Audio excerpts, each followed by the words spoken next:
Hello friends, welcome to my YouTube channel Madhu education world. आइए start करते हैं। पहला क्वेश्चन है, 17वीं से 18वीं शताब्दी की फ्रांस की सामाजिक संरचना विभक्त थी। सही उत्तर होगा ऑप्शन ए, 3 स्टेट्स में। सामाजिक संरचना विभक्त थी 3 स्टेट्स में। नेक्स्ट है, निम्नलिखित में से एक विकल्प फ्रांसीसी समाज के तीसरे वर्ग में शामिल नहीं है, पहचान कीजिए। सही उत्तर है ऑप्शन सी, अधिशासी निकाय।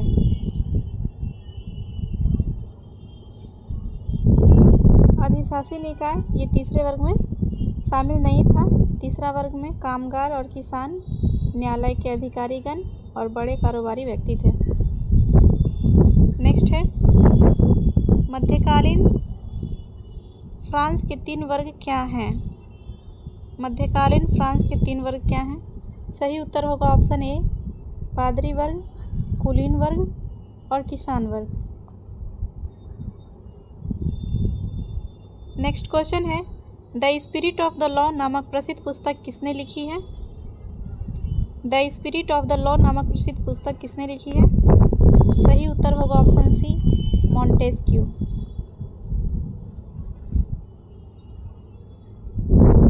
The spirit of the laws नामक प्रसिद्ध पुस्तक मॉन्टेस्क्यू ने लिखी थी।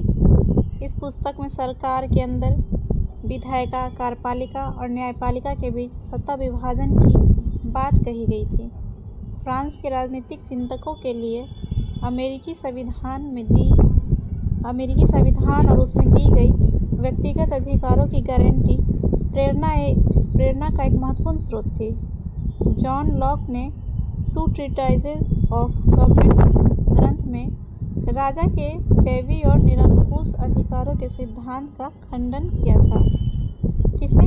जॉन लॉक ने अपने ग्रंथ 2 ट्रीटाइजेज ऑफ गवर्नमेंट ग्रंथ में राजा के दैवीय और निरंकुश अधिकारों के सिद्धांत का खंडन किया था।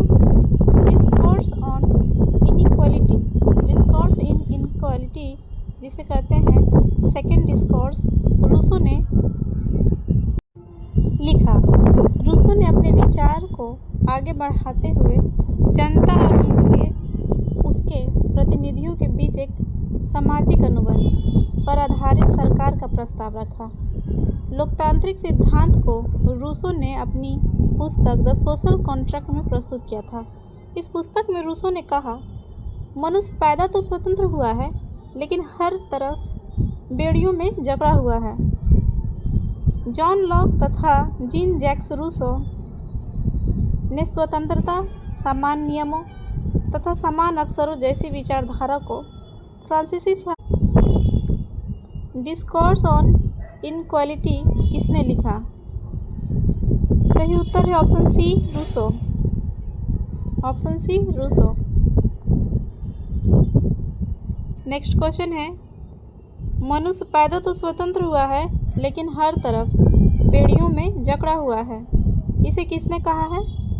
सही उत्तर है option C, Rousseau. Next question है, निम्नलिखित प्रारंभिक वाक्य निम्नलिखित में से किस कृति से संबंधित है? मनुष्य स्वतंत्र पैदा होता है और हर जगह वह जंजीरों में होता है। ये लिखा गया है द सोशल कॉन्ट्रैक्ट में। द सोशल कॉन्ट्रैक्ट में option C is correct. Next है, स्वतंत्रता, समान नियमों तथा समान अवसरों के प्रारंभिक विचारों को फ्रांसीसी सामाजिक बदलाव में प्रस्तुत करने वाले व्यक्तियों का सही समूह है। सही उत्तर होगा option A, John Locke, Jean Jacques Rousseau. John Locke और जीन जैक्स रूसो। नेक्स्ट, यहाँ सम्मिलित करना है। जॉन लॉक का हो जाएगा 2 treatises of government. George Rousseau का ये हो जाएगा सामाजिक अनुबंध। Montesquieu the spirit of laws, Denis Diderot encyclopedia.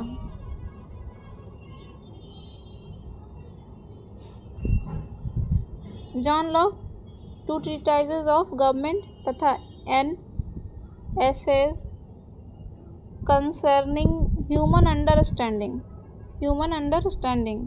N essays concerning human understanding. दूसरा है रूसो का सामाजिक अनुबंध और दी इमाइल तथा letters de la Montaigne. Montesquieu का है the spirit of the laws. Next है डेनिस दिदरो का है एनसाइक्लोपीडिया द इंडिस्क्रीट ज्वेल्स, ये एक हो गया। और दूसरा है द स्केप्टिक्स वॉक। चलिए नेक्स्ट क्वेश्चन। फ्रांस की बुनियादी वित्तीय समस्या संरचनात्मक थी। इस संबंध में कौन सा कथन सत्य नहीं है? किसके बारे में? तो वित्तीय समस्या संरचनात्मक थी, संबंध में सत्य नहीं है। पहला है कि न तो पुरोहित वर्ग जिसके पास भूमि के 10% हिस्से का स्वामित्व था और ना ही अभिजात वर्ग जिसके पास भूमि का 25 से 30% भाग स्वामित्व था कर देते थे। सही बात है ये, तो ये कथन गलत नहीं होगा। आगे देखेंगे। फ्रांस के कई क्षेत्र में कृषक करों को एकत्र कर तथा उसका केवल एक छोटा सा हिस्सा सरकारी खजाने में जमा करते थे। सही बात है, छोटा हिस्सा ही खजाना में जमा होता था। चलिए नेक्स्ट ऑप्शन देखेंगे। नेक्स्ट ऑप्शन है लुई 16वां ने सर्वप्रथम नेकर को एवं तत्पश्चात तरगत को फ्रांस का वित्तीय अवस्था सुधारने हेतु वित्त मंत्री नियुक्त किया। ये कथन गलत है, ठीक है। पहले नेकर को नहीं नियुक्त किया था, इससे पहले तुर्गो को किया था, तरगत यहाँ लिखा है। चलिए नेक्स्ट ऑप्शन में देख लेते हैं कि ऑस्ट्रियाई उत्तराधिकार को युद्ध 1740 से 48 एवं सप्तवर्षीय युद्ध ने देश के कंगाल बनाने में योगदान दिया था। सही बात है, देश को कंगाल बनाने में योगदान था ऑस्ट्रियाई उत्तराधिकार के युद्ध का 1740 से 48 और सप्तवर्षीय युद्ध का भी था। तो ये ऑप्शन सही है, इस हिसाब से ऑप्शन सही होगा, ऑप्शन सी सही होगा, ठीक है।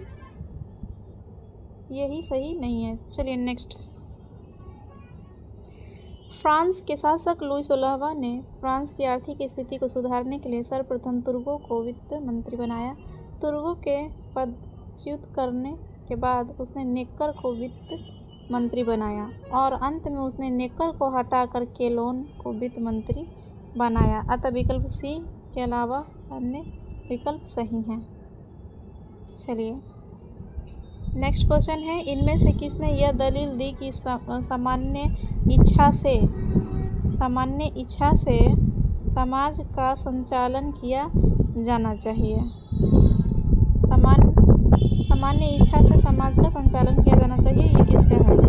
सही उत्तर है ऑप्शन ए रूसो।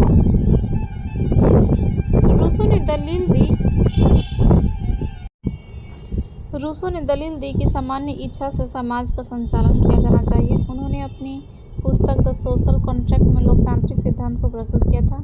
तीसरे स्टेट्स के प्रतिनिधि स्वयं को संपूर्ण फ्रांसीसी राष्ट्र का प्रवक्ता मानते थे। 20 जून 1789 को ये प्रतिनिधि वार्साई के इंडोर टेनिस कोर्ट में जमा हुए और उन्होंने अपने आप को नेशनल असेंबली घोषित कर दिया और शपथ ली कि जब तक सम्राट की शक्तियों को कम करने का संविधान तैयार नहीं किया जाता तब तक असेंबली भंग नहीं होगी। उनका नेतृत्व मिरावियो तथा आवेसिये ने किया था। आवेसिये मूलतः पादरी था और उसने तीसरा स्टेट क्या है, what is the third state शीर्षक से एक अत्यंत प्रभावशाली प्रचार पुस्तिका पुस्तिका पैम्पलेट लिखी। जिस समय नेशनल असेंबली संविधान का प्रारूप तैयार करने में व्यस्त था, पूरा फ्रांस आंदोलित हो रहा था। क्रूर भीड़ ने 14 जुलाई 1789 को बास्तिल पर धावा बोलकर उसे नास्ते नाबूद कर दिया। बास्तिल पतन के पश्चात महत्वपूर्ण कानून बनाया गया, जिसने सामंती विशेषाधिकारों एवं नियंत्रण का उन्मूलन कर दिया।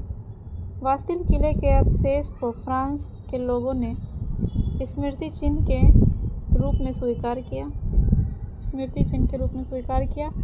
उसके अवशेषों को बाजार में उन लोगों को बेच दिए गए जो इस ध्वंस को बतौर स्मृति चिन्ह सजोना चाहते थे, और इस प्रकार फ्रांसीसी क्रांति के पहले चरण में स्टेट जनरल की सभा बुलाया जाना तथा बास्तिल का तूफान शामिल था। चलिए नेक्स्ट क्वेश्चन, टेनिस कोर्ट की शपथ किस क्रांति से संबंधित है? टेनिस कोर्ट की शपथ किस क्रांति से संबंधित है? सही उत्तर होगा ऑप्शन सी, फ्रांसीसी क्रांति।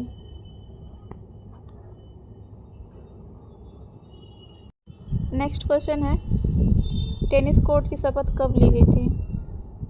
सही उत्तर है 20 जून 1789। टेनिस कोर्ट की शपथ 20 जून 1789 को लिया गया था। Next question, what is the third state नामक प्रभावशाली पुस्तिका पैम्पलेट का लेखक कौन था? What is the third state नामक प्रभावशाली पुस्तिका पैम्पलेट का लेखक कौन था? सही उत्तर है ऑप्शन ए, आवे सियस। नेक्स्ट क्वेश्चन है, डैश की घटना 14 जुलाई 1789 को हुई थी?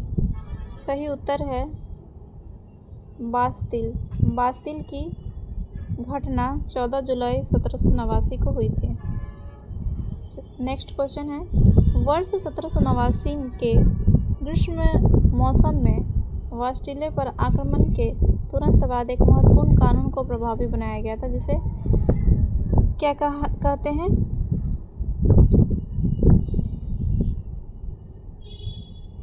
सही उत्तर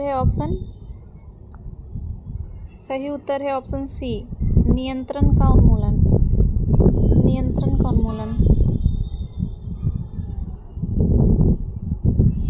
बास्टिल आक्रमण के बाद एक महत्वपूर्ण कानून को प्रभावी बनाया गया था, जिसे कहते हैं नियंत्रण का उन्मूलन। नेक्स्ट क्वेश्चन है, बास्टिल के अवशेष को फ्रांस के लोगों ने किस रूप में स्वीकार किया? सही उत्तर होगा ऑप्शन बी, स्मृति चिन्ह के रूप में।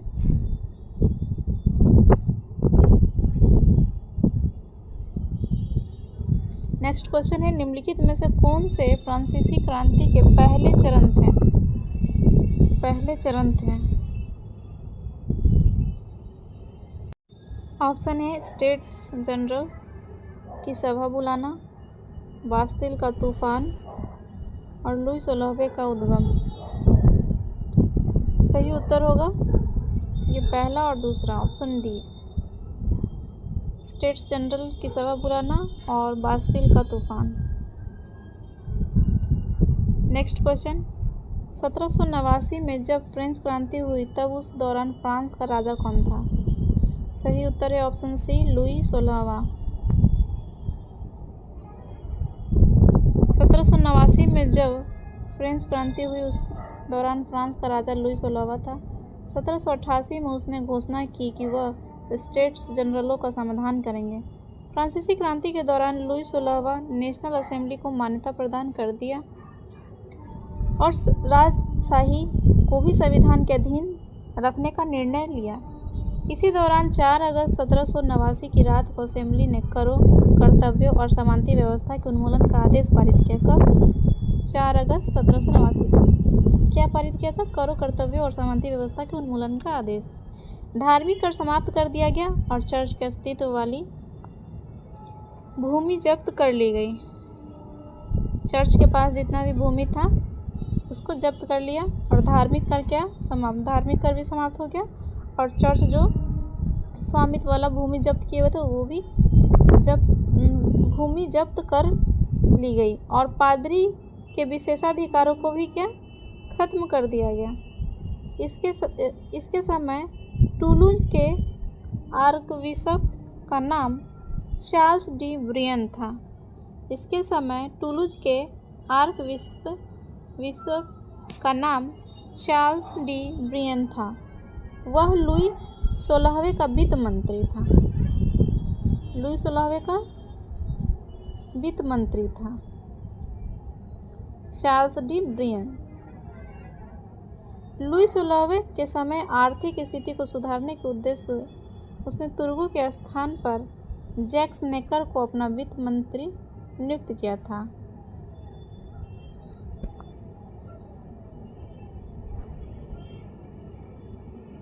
नेक्स्ट क्वेश्चन है कि किंग लुई 16वें ने किस वर्ष में यह घोषणा की कि वह स्टेट्स जनरलों का समाधान करेंगे। सही उत्तर है यहाँ 1788।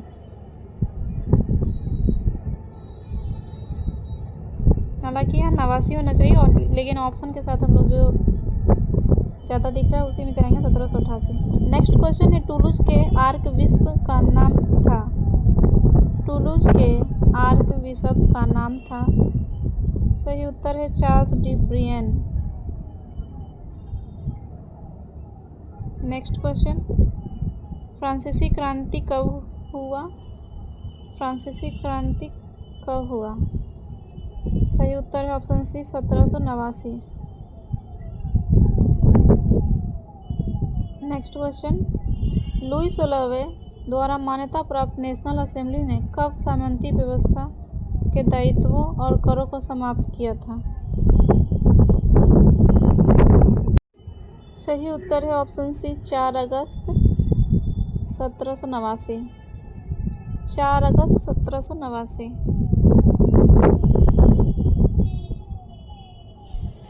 नेक्स्ट क्वेश्चन है लुई 16वें के लिए फ्रांस में किसने वित्त मंत्री के रूप में कार्य किया। सही उत्तर है ऑप्शन ए एनी तुर्गो। नहीं, इसमें आंसर दिया ऑप्शन सी नेकर, जैक्स नेकर।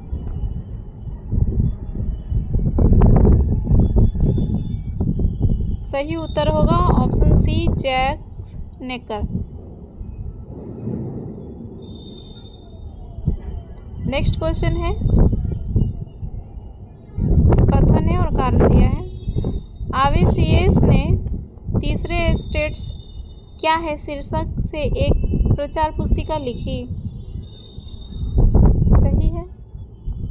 तीसरे स्टेट्स के प्रतिनिधि खुद को संपूर्ण फ्रांसीसी राष्ट्र का प्रवक्ता मानते थे। ये भी सही है। दोनों सही है लेकिन व्याख्या नहीं करेगा। ऑप्शन बी होना चाहिए।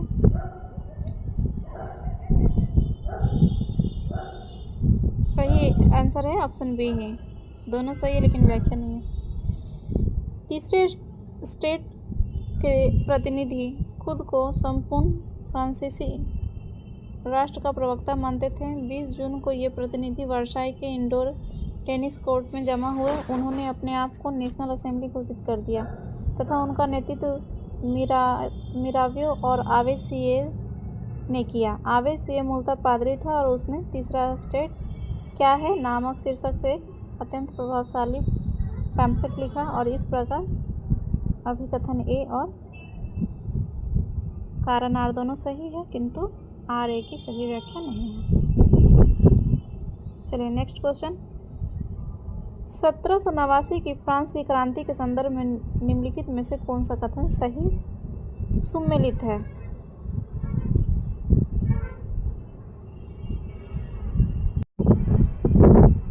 सही आंसर देख लेंगे। सही सुमेलन इस प्रकार है। 11 जुलाई 1789 को नेकर का निष्कासन हुआ था। 11 जुलाई को नेकर का निष्कासन। 5 मई को जनरल असेंबली स्टेट की स्थापना हुई। 5 मई को जनरल असेंबली स्टेट की स्थापना हुई। 27 जून 1789 को तीसरे स्टेट द्वारा नेशनल असेंबली की पदवी अपनाना। तीसरे स्टेट द्वारा नेशनल असेंबली की पदवी अपनाना ये हो जाएगा 27 जून। नवंबर 1789 में चर्च की संपत्ति का राष्ट्रीयकरण।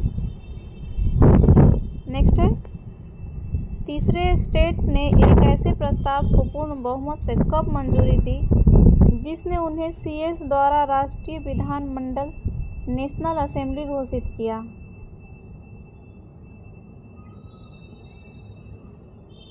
सही उत्तर होगा ऑप्शन ए 20 नहीं, इसमें ऑप्शन बी होगा। ठीक है, 17 जून 1789। क्वेश्चन है कि तीसरे स्टेट ने एक ऐसे प्रस्ताव को पूर्ण बहुमत से कब मंजूरी दी जिसने उन्हें सीएस द्वारा राष्ट्रीय विधानमंडल मतलब नेशनल असेंबली घोषित किया।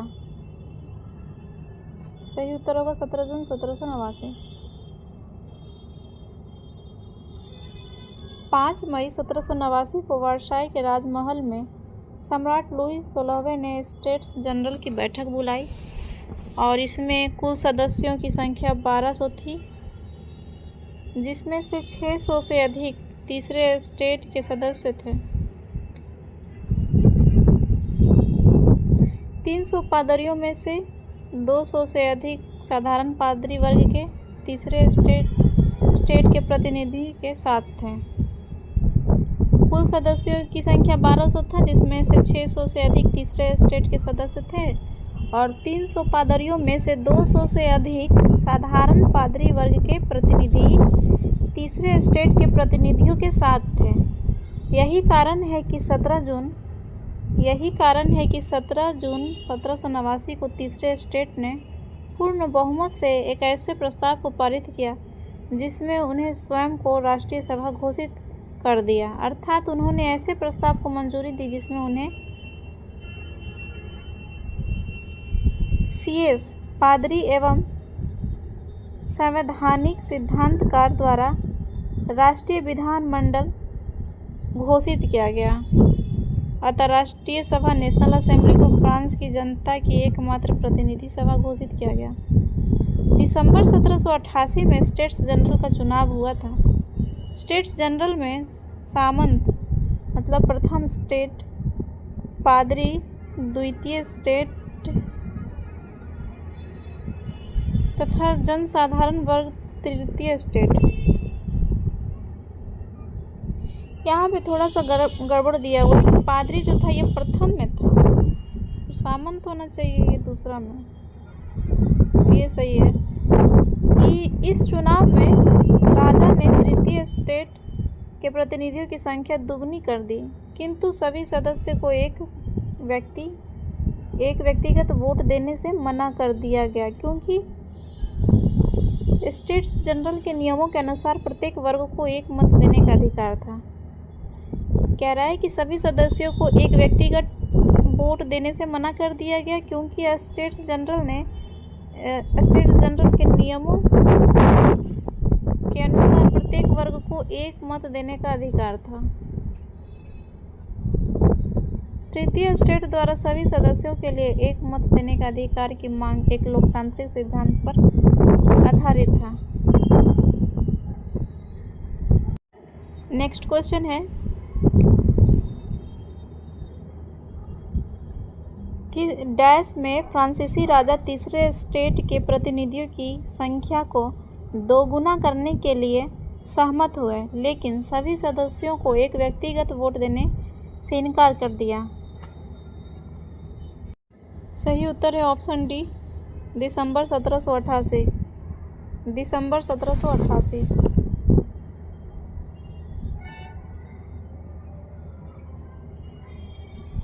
नेक्स्ट क्वेश्चन है, पेरिस का डैश एक हुक्मनामा था जिसने गिल्ड को समाप्त कर दिया और एकाधिकार को समाप्त कर दिया था। पेरिस का डैश एक हुक्मनामा था जिसने गिल्ड को समाप्त कर दिया और एकाधिकार को समाप्त कर दिया। सही उत्तर है ऑप्शन सी, संसद, पार्लियामेंट। पेरिस का संसद एक हुक्मनामा था जिसने गिल्ड को समाप्त कर दिया और साथ ही एकाधिकार को भी समाप्त कर दिया। फ्रांसीसी गिल्ड प्रणाली 1774 से 76, ध्यान से सुनेंगे। फ्रांसीसी गिल्ड प्रणाली 1774 से 76 में इसकी उन्मूलन और बहाली को लेकर हुए आंदोलन के बावजूद 18वीं शताब्दी तक आर्थिक रूप से मरणासन थी। 4 अगस्त 1789 को इसके उन्मूलन के सुझाव के बाद नेशनल असेंबली के सदस्यों ने गिल्ड प्रणाली को इसकी आर्थिक जीवन शक्ति के कारण बरकरार नहीं रखा। अंततः 1791 के बाद उसका उन्मूलन कर दिया गया। तो जो गिल्ड प्रणाली था वो 1774 से 76 था और उसके उन्मूलन और बहाली को लेकर के आंदोलन के बावजूद भी 18वीं शताब्दी तक आर्थिक रूप से मतलब कोई सुधार नहीं हुआ, मरणासन थी। 4 अगस्त 1789 को इसके उन्मूलन के सुझाव के बाद ही यह नेशनल असेंबली के सदस्यों ने गिल्ड प्रणाली को इसकी आर्थिक जीवन शक्ति के कारण बरकरार नहीं रखा। अंततः 1791 के बाद इसका उन्मूलन कर दिया गया।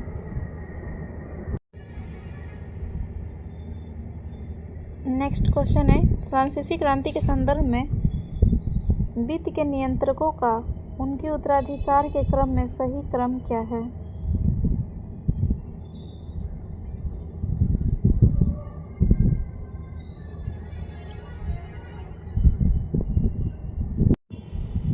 सही उत्तर होगा ऑप्शन डी।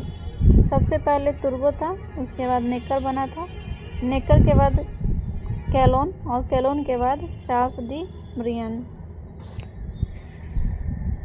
फ्रांसीसी क्रांति के संदर्भ में वित्त के नियंत्रकों का उनके उत्तराधिकार के क्रम में सही क्रम इस प्रकार है। एनी रॉबर्ट तुर्गो 1774 ईस्वी से 76, जैक्स नेकर 1777 से 81, चार्ल्स कैलोन 1783 से 87, चार्ल्स डी ब्रियन 1787 ईस्वी से 1788 ईस्वी। चलिए नेक्स्ट क्वेश्चन है, घटना दिनांक का निम्नलिखित में से कौन सा युग्म सही है? बेस्टिल में जबरदस्ती घुसना 14 जुलाई 1789,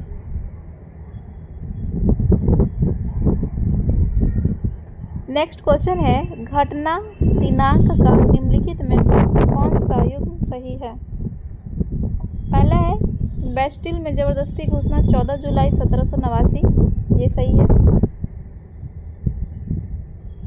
उसके बाद है टेनिस कोर्ट की शपथ 19 जून, नहीं यहाँ पे 20 जून होना चाहिए, 20 जून को टेनिस कोर्ट की शपथ 20 जून। उसके बाद है 11 जुलाई 1790 लुई 16वां की हत्या, 11 जुलाई 1790। सही उत्तर है ऑप्शन ए।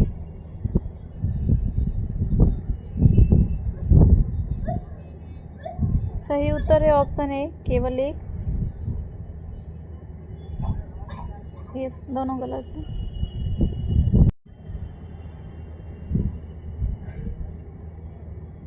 बास्तिल में जबरदस्ती घुसना 14 जुलाई 1789, टेनिस कोर्ट की शपथ 20 जून 1789 और लुई 16वां की हत्या ये 21 जनवरी को हुआ था, 21 जनवरी 1793 में हुआ था, 21 जनवरी 1793।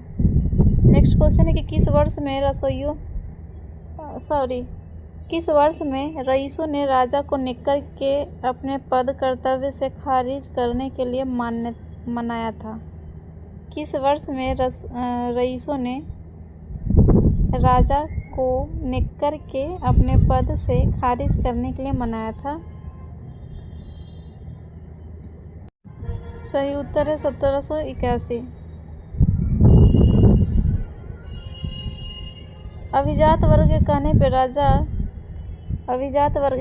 पे राजा लुई 16वें ने नेकर को 1781 में पद से हटा दिया। फ्रांस का शासक लुई 16वें ने एक के बाद एक अर्थमंत्री बदले।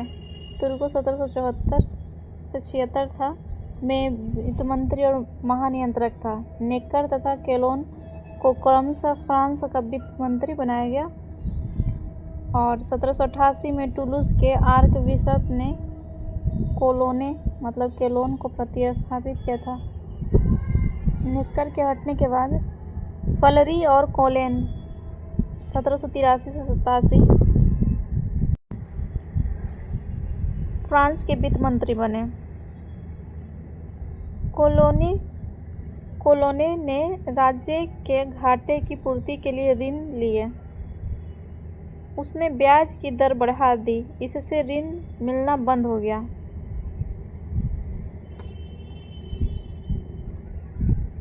अगस्त 1786 ईस्वी में सरकारी खजाना खाली हो गया।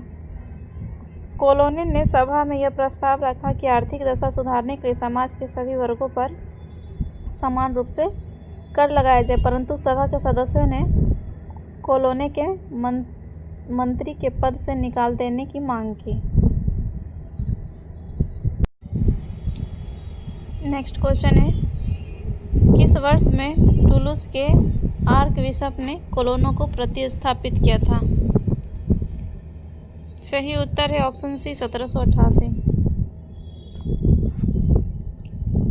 फ्रांसीसी क्रांति के संदर्भ में 1774 में वित्त के महानियंत्रक कौन थे? सही उत्तर है Anne Robert Turgot, option D. Next है, फ्रांसीसी क्रांति के संदर्भ में निम्नलिखित में से कौन फ्रांस में वित्त से संबंधित नहीं था? सही उत्तर होगा option B Jean Paul Marat. सही उत्तर होगा option B Jean Paul Marat. Next question है, फ्रांस संवैधानिक अधिपति कब बना? सही उत्तर है 1791। 5 मई 1789 को स्टेट्स जनरल का अधिवेशन शुरू हुआ, जिसमें तृतीय स्टेट ने विद्रोहात्मक रवैया अपनाते हुए जनरल असेंबली का रूप धारण कर लिया। इसी नेशनल असेंबली ने 1791 में फ्रांस के लिए एक संविधान की व्यवस्था की। 1791 में संविधान की व्यवस्था की, जिसमें निर्वाचन के लिए एक सदन वाली व्यवस्था का प्रावधान था, और ये एक सदन का था। ठीक है, अतः 1791 में फ्रांस संवैधानिक अधिपति बन गया। 1791 में संविधान का प्रारूप पूरा कर लिया गया। इसका मुख्य उद्देश्य सम्राट की शक्तियों को सीमित करना था। इसमें सत्ता का विभाजन विधायिका, कार्यपालिका एवं न्यायपालिका में किया गया। अर्थात 1791 के संविधान के तहत नेशनल असेंबली ने राजा और मंत्रियों की शक्तियों पर नियंत्रण स्थापित किया। राजतंत्र के समय व्यापारिक हितों को प्रोत्साहित करने वाले प्रावधान समाप्त कर दिए गए थे, जिसे संवैधानिक राजतंत्र के नाम के समय प्रोत्साहित किया गया।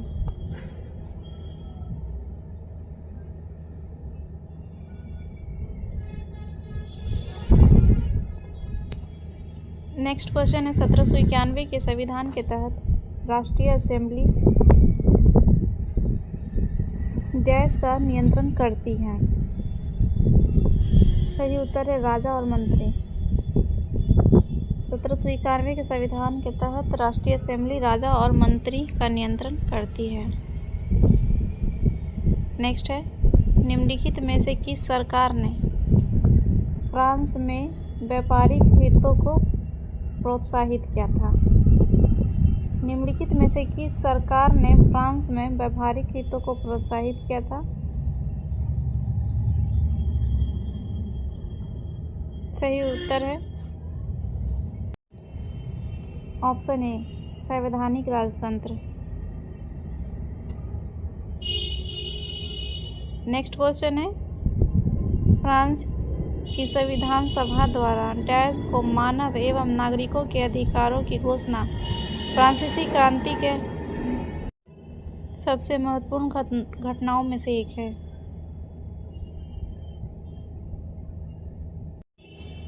सही उत्तर है ऑप्शन ए 26 अगस्त 1789। 26 अगस्त 1789।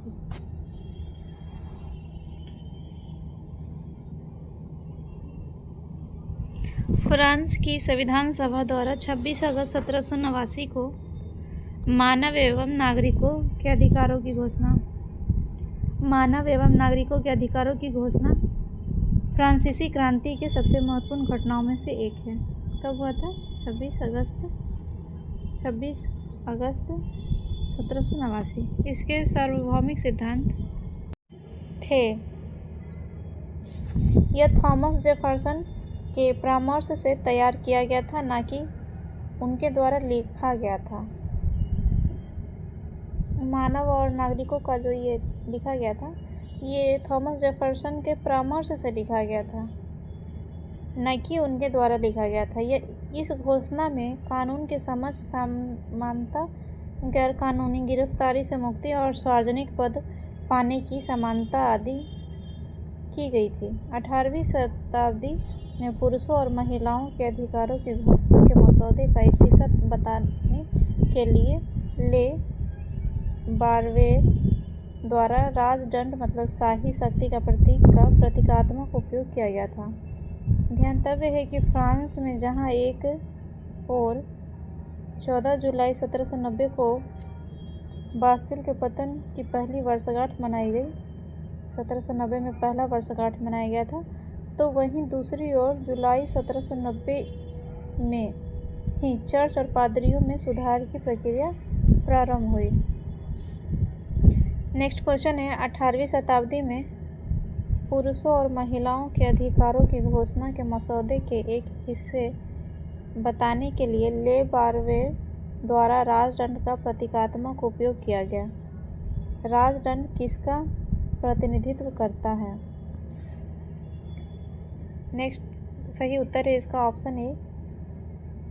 सही उत्तर है ऑप्शन ए, शाही प्रतीक, शाही शक्ति का प्रतीक।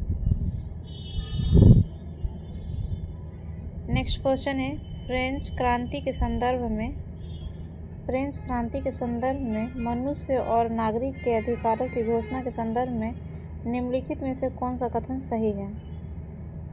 पहला है कि 26 अगस्त 1789 को घोषणा किया गया था, सही है। इसके सार्वभौमिक सिद्धांत ये भी सही है। यह थॉमस जेफरसन द्वारा लिखा गया था, ये भी सही है। तो इसमें से कह रहा है कि कौन सा कथन सही है? नहीं, ये तीसरा गलत होगा, क्योंकि उसका थॉमस जेफरसन के परामर्श से हुआ था, ना कि वो लिखा था। इसलिए सही उत्तर होगा ऑप्शन ए, पहला तथा दूसरा। नेक्स्ट क्वेश्चन है, फ्रांसीसी क्रांति के संदर्भ में घटना वर्ष का निम्नलिखित में से कौन सा युग्म सही है? मनुष्य और नागरिक के अधिकारों की घोषणा 1789, चर्च और पादरियों में सुधार, ये गलत है, और बास्तिल के पतन की पहली वर्षगांठ, ये भी गलत है। सही उत्तर होगा ऑप्शन बी, केवल एक सही होगा। नेक्स्ट क्वेश्चन है, निम्नलिखित भावनाओं में से कौन सी फ्रेंच क्रांति के साथ नहीं जुड़ी है? सही उत्तर होगा मार्क्सवाद। मार्क्सवाद जो है ये फ्रेंच क्रांति के साथ नहीं जुड़ा है।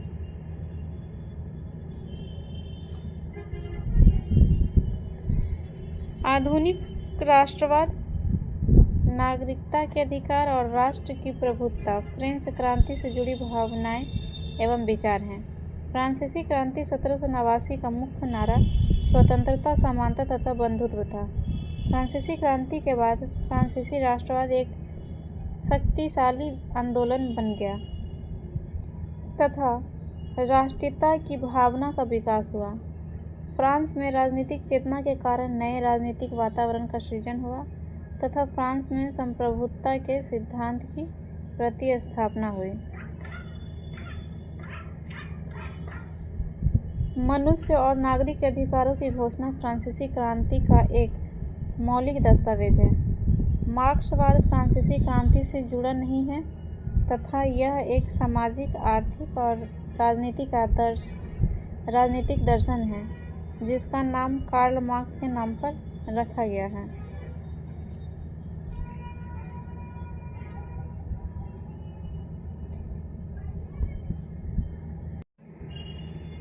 नेक्स्ट क्वेश्चन है, निम्नलिखित का मिलान कीजिए। राजनीतिक प्रतीक है और मायने हैं। डैनो वाली स्त्री, ये हो जाएगा कानून का मानवीय रूप। नीला सफ़ेद लाल, नीला सफ़ेद लाल, ये हो जाएगा फ्रांस के राष्ट्रीय रंग। और विधिपट सब बराबर है। और लाल फ्राइजियन टोपी, ये स्वतंत्र दास।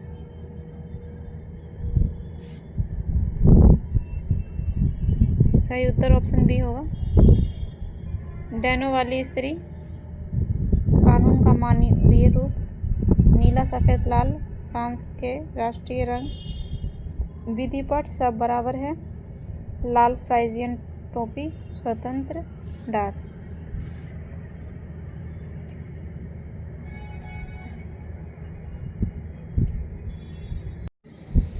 अभिकथन है, जैकोबिनों के एक बड़े वर्ग ने गोदी कारागारों की तरह धारीदार लंबी पतलून पहनने का निर्णय लिया। सही है। ऐसा उन्होंने समाज के फैशन परस्त वर्ग, खास तौर से घुटने तक पहनने जाने वाले ब्रीचेस मतलब घुटना पहनने वाले कुलीनों से खुद को अलग करने के लिए किया। ये भी सही है, ठीक है। दोनों सही है और व्याख्या भी करता है। सही उत्तर हो जाएगा ऑप्शन डी।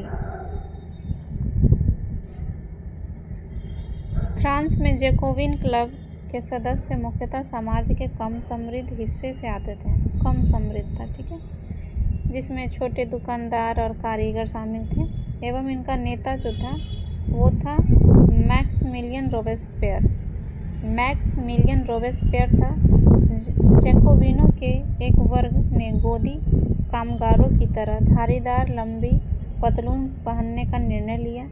ऐसा उन्होंने समाज के फैशन परस्त वर्ग, खास तौर से घुटने तक पहने जाने वाले ब्रीचेस पहनने वाले कुलीनों से खुद को अलग कराने के लिए किया था।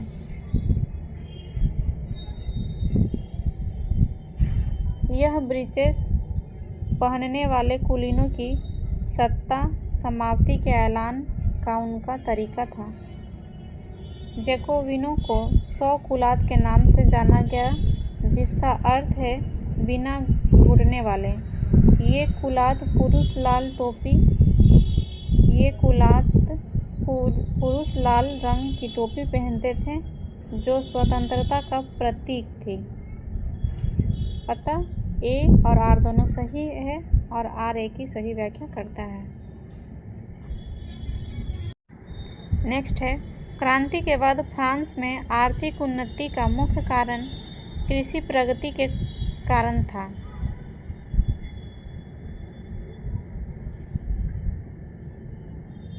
सही उत्तर है ऑप्शन सी, फसलों का व्यवसायीकरण। क्रांति के बाद फ्रांस में आर्थिक उन्नति का मुख्य कारण कृषि प्रगति के कारण फसलों का व्यवसायीकरण था। कृषि उत्पादों के विपणन और उनके परिशोधन के कारण खेती के अलावा भी रोजगार के अन्य अवसर पैदा हुए। बड़े पैमाने पर अनाजों की कुटाई, वाइन का उत्पादन और इन उत्पादों का परिवहन, भंडारण और विपणन जैसे क्षेत्रों में काम करने के अवसर उपलब्ध हुए। हालांकि फ्रांस में बाजार की सक्रियता सब जगह एक समान नहीं थी। फ्रांस ने अपनी आर्थिक गतिविधियों के विकास के लिए अत्युत्तम पृथक्करण की नीति को अपनाया। नेक्स्ट क्वेश्चन है, अपनी आर्थिक गतिविधियों के विकास के लिए यूरोप के किस देश ने अत्युत्तम पृथक्करण की नीति को अपनाया था? अत्युत्तम पृथक्करण की नीति को किसने अपनाया था? सही उत्तर होगा option B, France. Next question है कि फ्रांस के मध्यम वर्गीय के बारे में कौन सा कथन सत्य है।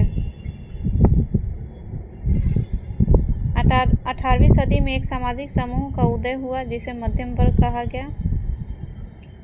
18वीं सदी के मध्यम वर्ग ने समुद्र पारीय व्यापार और ऊनी तथा रेशमी वस्त्रों के उत्पादन से अपार संपत्ति अर्जित की। उत्पादित ऊनी और रेशमी कपड़ों के एकमात्र खरीदार फ्रांस के समृद्ध लोग ही थे।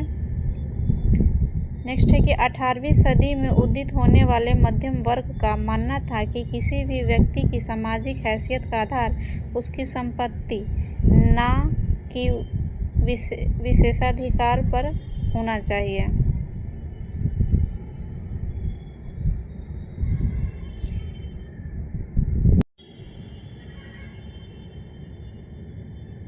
इसमें सत्य पूछा है, कौन सा सत्य है?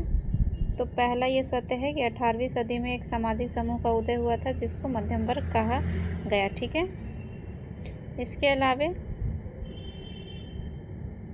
अलावे ऑप्शन बी सही है। 18वीं सदी में मध्यम वर्ग ने समुद्र पारीय व्यापार और ऊनी तथा रेशमी वस्त्रों के उत्पादन में अपार संपत्ति अर्जित की, ये भी सही है। ठीक है, सही उत्तर होगा ऑप्शन डी, ए और बी। फ्रांस में 18वीं सदी में एक नए सामाजिक समूह का उदय हुआ जिसे मध्यम वर्ग कहा गया, जिसने फैलते समुद्र पारीय व्यापार और ऊनी तथा रेशमी वस्त्रों के उत्पादन के बल पर संपत्ति अर्जित की थी। ऊनी और रेशमी कपड़ों का या तो निर्यात किया जाता था या समाज के समृद्ध लोग उसे खरीद लेते थे। तीसरे स्टेट में इन सौदागरों एवं निर्माताओं के अलावा प्रशासनिक सेवा व वकील जैसे पेशेवर लोग भी शामिल थे। तीसरा स्टेट में सौदागर था, निर्माता था। ठीक है, सौदागर, निर्माता और प्रशासनिक सेवा व वकील, ये सब पेशेवर लोग भी थे। ये सब पढ़े लिखे थे और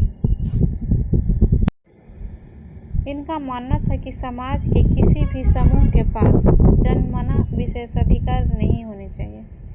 किसी भी व्यक्ति की सामाजिक हैसियत का आधार उसकी योग्यता होनी चाहिए। अतः कथन एक और कथन बी सत्य। चलिए नेक्स्ट क्वेश्चन है कि फ्रांसीसी क्रांति डैश की स्थापना के लिए हुई थी। सही उत्तर होगा ऑप्शन ए, समतावादी समाज की स्थापना के लिए हुआ था। फ्रांसीसी क्रांति समतावादी समाज की स्थापना के लिए हुआ था। सही उत्तर होगा ऑप्शन ए, केवल एक। फ्रांसीसी क्रांति आधुनिक यूरोपीय इतिहास की एक महत्वपूर्ण घटना थी जो 1789 में हुई। फ्रांसीसी क्रांति समतावादी समाज की स्थापना के लिए हुई थी। इसने फ्रांसीसी राजतंत्र सामंतवाद को समाप्त कर दिया और लोगों के लिए स्वतंत्रता, समानता तथा बंधुत्व के नए विचार लाए। नवनिर्वाचित असेंबली को कन्वेंशन का नाम दिया गया तथा 21 सितंबर 1792 को इसने राजतंत्र का अंत कर दिया और फ्रांस को एक गणतंत्र घोषित किया। कब इसको राजतंत्र का अंत किया था? 21 सितंबर 1792 को राजतंत्र का अंत हुआ और फ्रांस को एक गणतंत्र घोषित किया गया था। इस समतावादी समाज में लिंग, आयु, जाति या धर्म की परवाह किए बिना सभी को समान माना जाता है। चलिए नेक्स्ट क्वेश्चन है कि फ्रांस के राष्ट्रीय गान की निम्नलिखित में से किसने रचना की?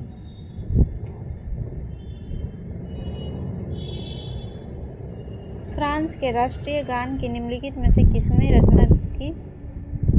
सही उत्तर होगा option D, Roget the L Astley. Roget the L Astley. कवि रॉजेट दी लाइल एस्ले द्वारा रचित मार्सिले के गीत को पहली बार मार्सिलेस के स्वयंसेवियों मार्सिलेस के स्वयंसेवियों ने पेरिस की ओर कूच करते हुए गाया था, इसीलिए इस गाने का नाम मार्सिले हो गया, जो अब फ्रांस का राष्ट्रगान है। नेक्स्ट क्वेश्चन है कि फ्रांस 1792 में किस देश के साथ युद्ध लड़ा था? फ्रांस 1792 में किस देश के साथ युद्ध लड़ा था? सही उत्तर होगा ऑप्शन ए, ऑस्ट्रिया। सही उत्तर है ऑस्ट्रिया। अप्रैल 1792 में नेशनल असेंबली ने प्रसा एवं ऑस्ट्रिया के विरुद्ध युद्ध की घोषणा का प्रस्ताव पारित किया। अप्रैल 1792 में नेशनल असेंबली ने फ्रांस एवं ऑस्ट्रिया के विरुद्ध प्रसा एवं ऑस्ट्रिया के विरुद्ध युद्ध की घोषणा का प्रस्ताव पारित किया। प्रांतों से हजारों स्वयंसेवी सेना में भर्ती हुए और 1792 में ऑस्ट्रिया और प्रसा के साथ युद्ध लड़ा।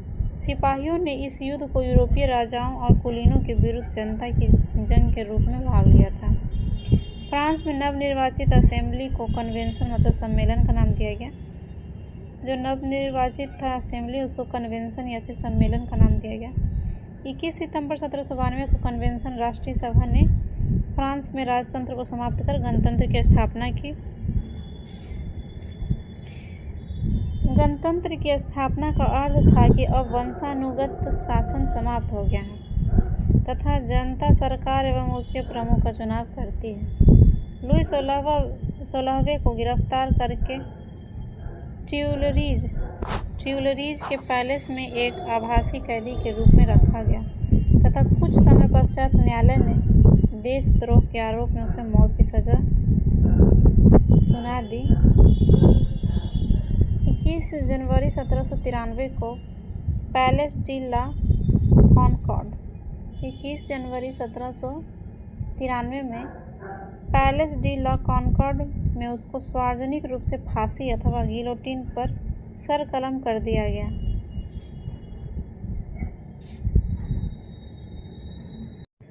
नेक्स्ट क्वेश्चन है, राष्ट्रीय सभा का एक मुख्य योगदान था।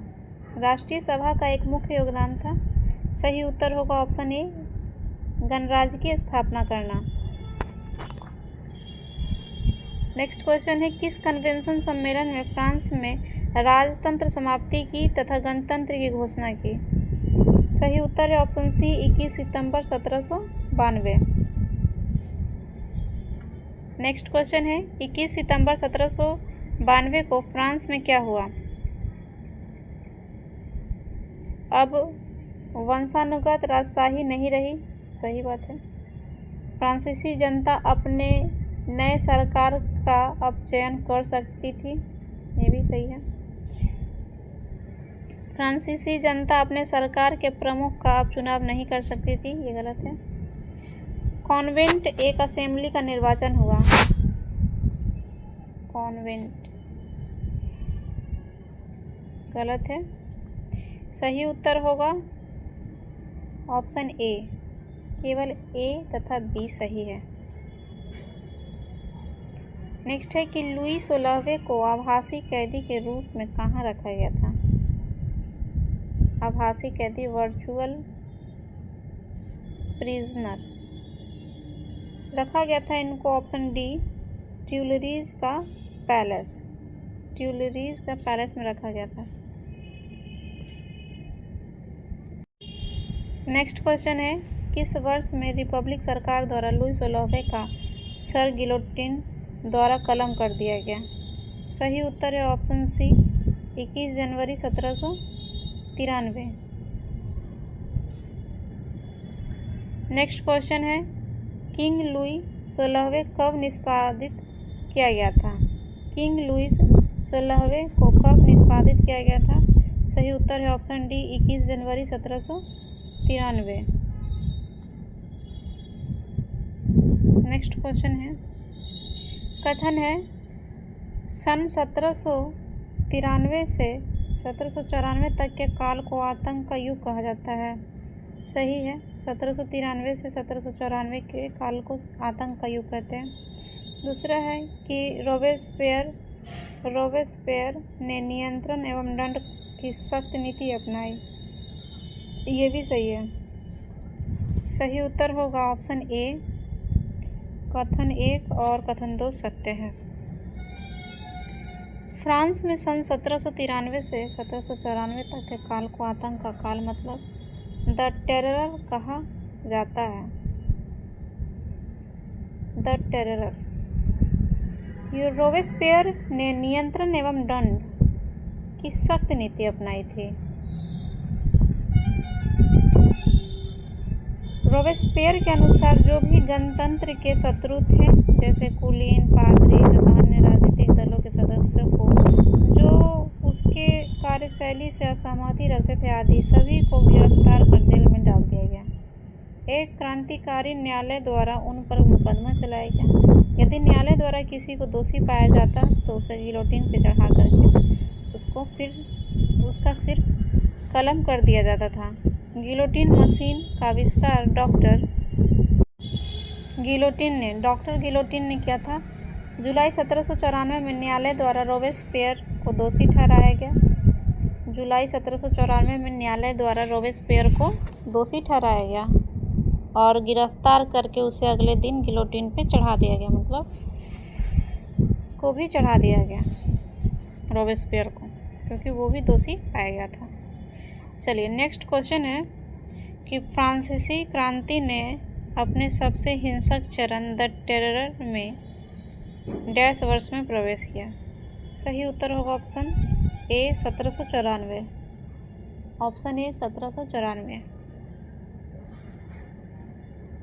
नेक्स्ट क्वेश्चन है फ्रांसीसी क्रांति की कौन सी अवधि आतंक का राज के रूप में जानी जाती है। सही उत्तर है ऑप्शन डी 1793 से 94। नेक्स्ट क्वेश्चन है फ्रांसीसी क्रांति के मोड़ों में से एक डैश को वर्साई की ओर महिला मार्च रहा। फ्रांसीसी क्रांति के मोड़ों में से एक डैश को वर्साई की ओर महिला मार्च रहा। सही उत्तर है ऑप्शन सी 5 से 6 अक्टूबर 1789। 5 से 6 अक्टूबर 1789 के दिन महिलाएं पेरिस से वर्साई जाकर राजा को अपने साथ लेकर लौटी थी। फ्रांसीसी क्रांति के दौरान 5 अक्टूबर 1789 को पेरिस में हजारों स्त्रियों की भीड़ एकत्र हो गई और वे हमें रोटी दो के नारे के साथ वर्साई पहुंची। उनके साथ सैकड़ों अन्य व्यक्ति भी शामिल हो गए। वर्साई पहुंचकर नर नारियों के समूह ने राजप्रासाद को घेर लिया और 6 अक्टूबर को सुबह भीड़ एक फाटक से राजमहल घुस गई तथा राजा एवं राज परिवार को पेरिस ले जाने की मांग करने लगी।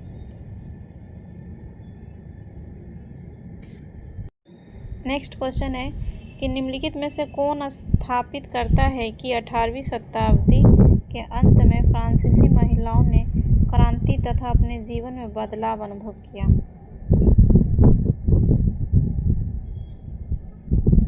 पहला ऑप्शन है कि फ्रांस के विभिन्न नगरों में महिलाओं के लगभग 60 क्लब अस्तित्व में आए। सही है।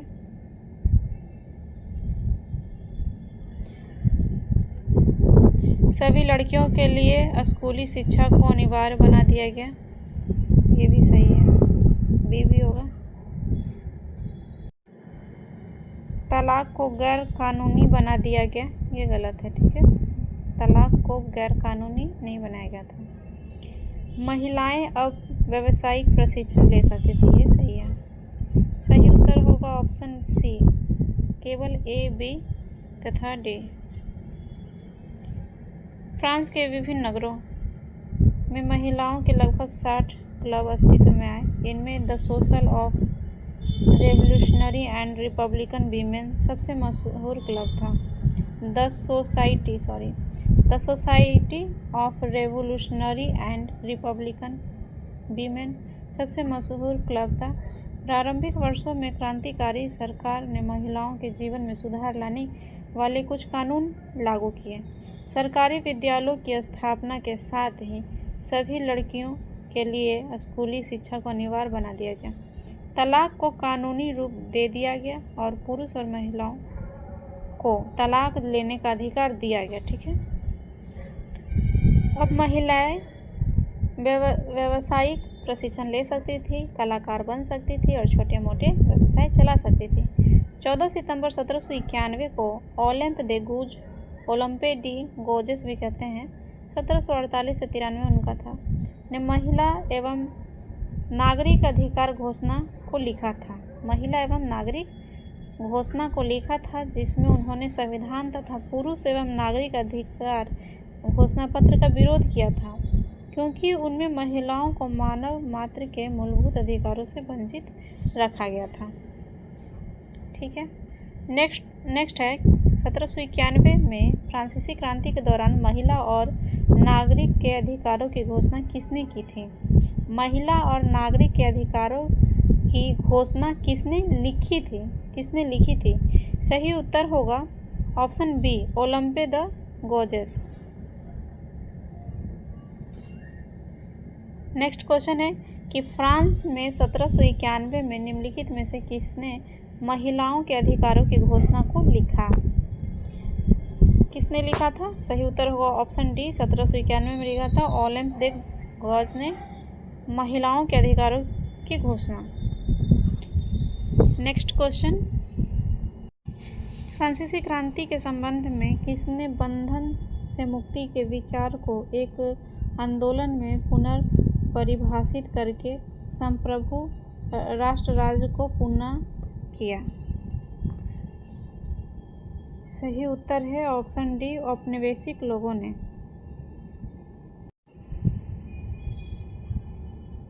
फ्रांसीसी क्रांति के संबंध में उपनिवेशी लोगों ने बंधन से मुक्ति के विचार को एक आंदोलन के संदर्भ में परिभाषित किया और एक संप्रभु राष्ट्र राज्य की स्थापना की।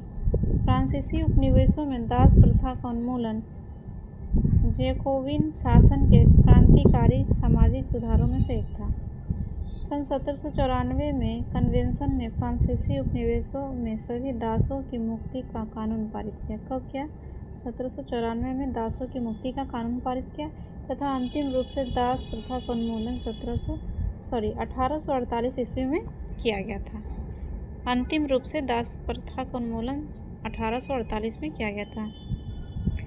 नेक्स्ट क्वेश्चन है 1804 में नेपोलियन के उत्थान में निम्नलिखित में से कौन मुख्य परिस्थिति थी? नेपोलियन के उत्थान में कौन सी मुख्य परिस्थिति थी?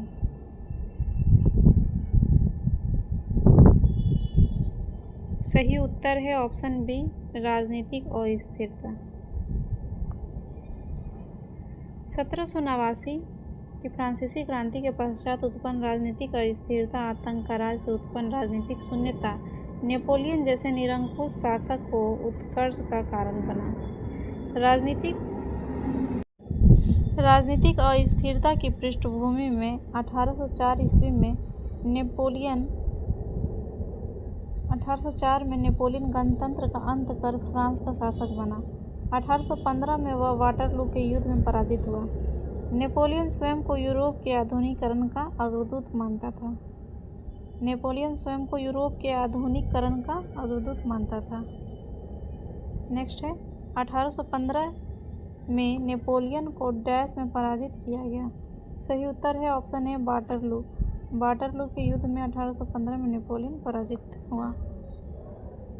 नेक्स्ट है निम्नलिखित युग्मों पर विचार करना है। स्टेट्स जनरल का आह्वान।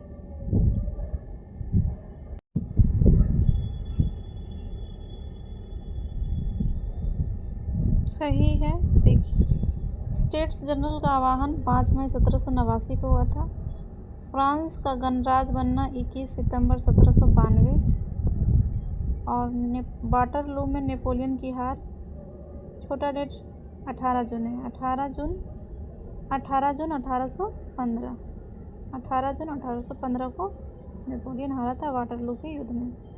चलिए नेक्स्ट क्वेश्चन है, कथन है कि फ्रांस में 1787 से 1789 के दौरान यात्रा करने वाला अंग्रेज आर्थर यंग ने एक यात्रा वृत्तांत लिखा।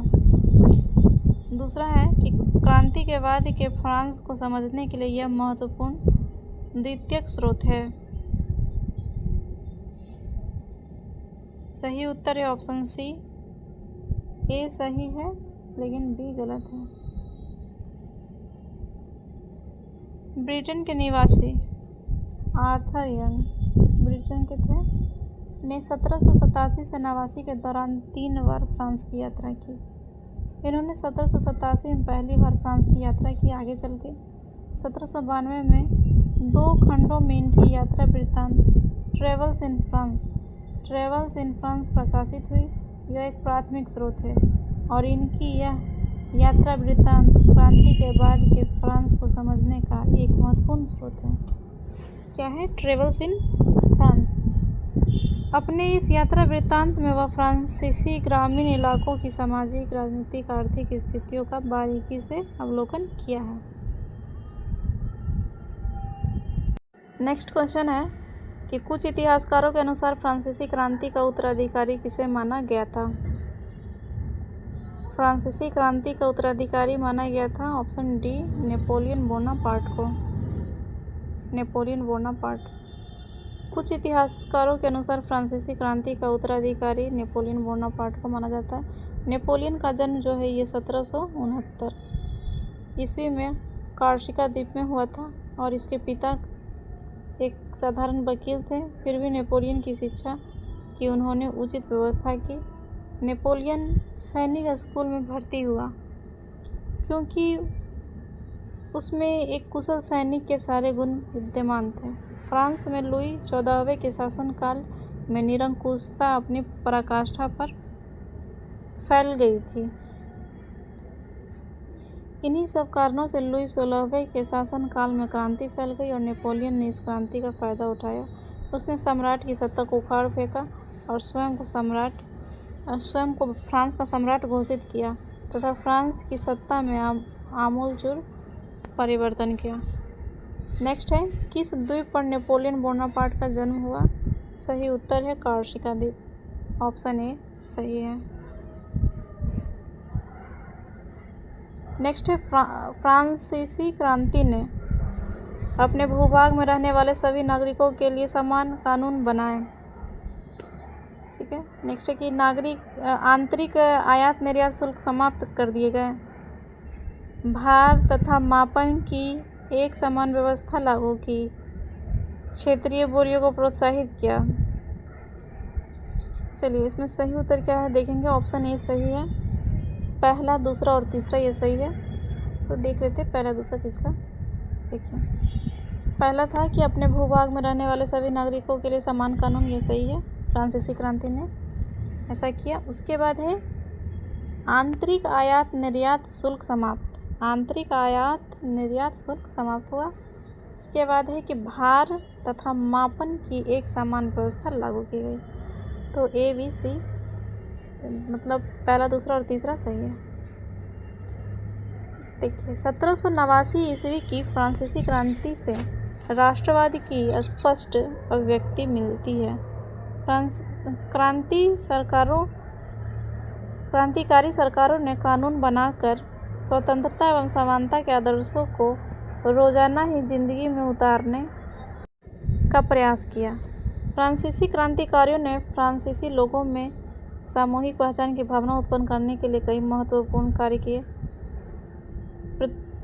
पितृभूमि और नागरिक जैसे विचारों ने एक संयुक्त समुदाय पर जोर दिया जिसे एक संविधान के अंतर्गत समान अधिकार प्राप्त है। उन्होंने पुराने झंडे के स्थान पर नवीन राष्ट्रीय झंडा तिरंगा चुना एवं नेशनल असेंबली के नाम से परिवर्तन कर स्टेट जनरल का नाम बदलकर नेशनल असेंबली कर दिया गया। उसका चुनाव सक्रिय लोगों के द्वारा किया जाने लगा। फ्रांस में एक केंद्रीय प्रशासनिक व्यवस्था लागू की गई जिसने अपने भूभाग में रहने वाले सभी नागरिकों के लिए समान कानून बनाए। आंतरिक आयात निर्यात शुल्क समाप्त कर दिए गए और भार तथा नापने की एक समान व्यवस्था लागू की गई। क्षेत्रीय बोलियों को हतोत्साहित करते हुए क्षेत्रीय बोलियों को हतोत्साहित किया गया था, ठीक है, करते हुए फ्रेंच को राष्ट्र की भाषा घोषित किया गया। फ्रांसीसी क्रांति के बाद दुनिया को फ्रांसीसी विरासत मतलब लेगेसी के रूप में प्रसिद्ध नारा स्वतंत्रता, समानता और भ्रातृत्व प्राप्त हुआ। नेक्स्ट क्वेश्चन है, फ्रांसीसी क्रांतिकारियों ने सामूहिक पहचान की भावना को बढ़ावा देने के लिए क्या क्या किया? केंद्रीय प्रशासनिक व्यवस्था का निर्माण, नेशनल असेंबली के नाम में परिवर्तन, क्षेत्रीय बोलियों को प्रोत्साहन। ये गलत है, सही उत्तर होगा ऑप्शन ए। सही उत्तर होगा ऑप्शन ए। ऑप्शन ए में ये है। इसमें सही होगा केंद्रीय प्रशासनिक व्यवस्था का निर्माण और नेशनल असेंबली के नाम में परिवर्तन। नेक्स्ट क्वेश्चन है, फ्रांसीसी क्रांति के बाद दुनिया को फ्रांसीसी रिक्त मतलब लेगेसी है। फ्रांसीसी रिक्त लेगेसी है किसका? तो ऑप्शन बी, स्वतंत्रता, समानता और भ्रातृत्व। ऑप्शन बी, स्वतंत्रता, समानता तथा भ्रातृत्व। तो इस तरह से फ्रांसीसी क्रांति का चैप्टर समाप्त हो गया है। वीडियो को लाइक करें, शेयर करें और सब्सक्राइब करना ना भूलें। Thanks for watching.